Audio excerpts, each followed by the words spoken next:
上手ということで今年最後の動画になります。本年1年ありがとうございました。では早速行ってみましょう。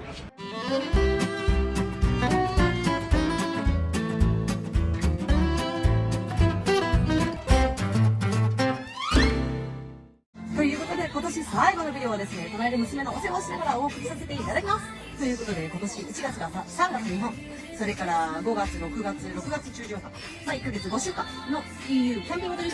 プ、後娘の学校が始まって、次に11月から12月モロッコという生活をしてきましたが、実はこの12年間以上、ずーっとこんな感じで1年間を動いて過ごしてきました。14年間ぐらいこんな生活をずっと続けてるんですが、最近一つやっぱり変わったことがあって、14歳も年取ってるわけですよね。体との相談っていうのが一番大事になってくる、そんな年になってきました。コロナ以前にパリに動くまでのパリに動いてからも移住してからも常に多拠点生活なので、1ヶ月のうちに何回か飛行機に行くわけです。で、無事にこの子を妊娠してる時も、妊娠12週間と7ヶ月でフライト、仕事の関係で日本までフライトをしてました。ちょうどコロナ禍で本当もう16時間フライトです。そういう感じで動いてきました。だからその忙しいのが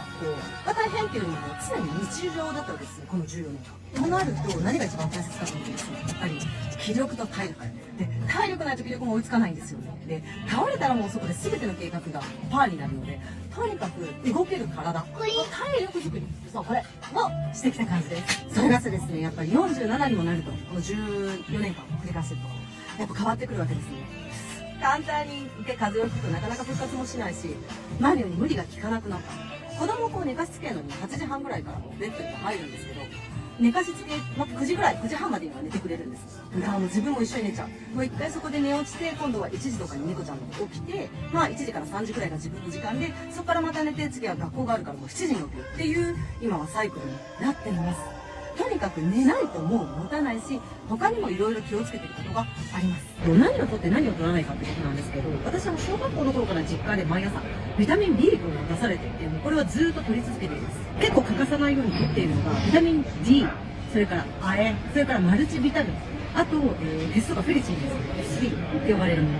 あとその時その時に応じて鉄葉酸とか、結構サプリメントはしっかりしたものを取っています。で、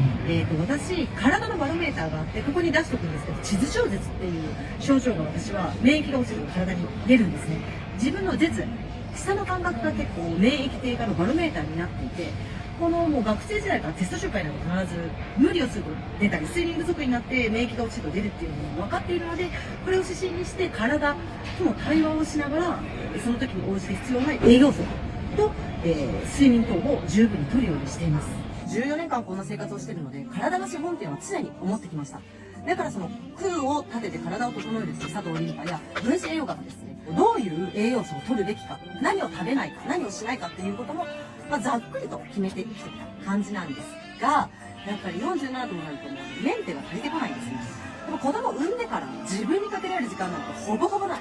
だから特にこの年になって今年痛感したのは、調整が本当に必要になったということです。今後は倒れないためじゃなくって、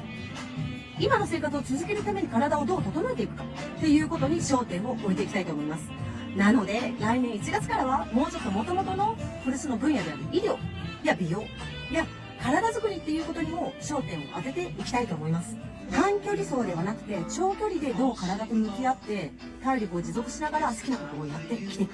そういった方向に変えていこうと思います。ということで来年度も高と歌をどうぞよろしくお願いします。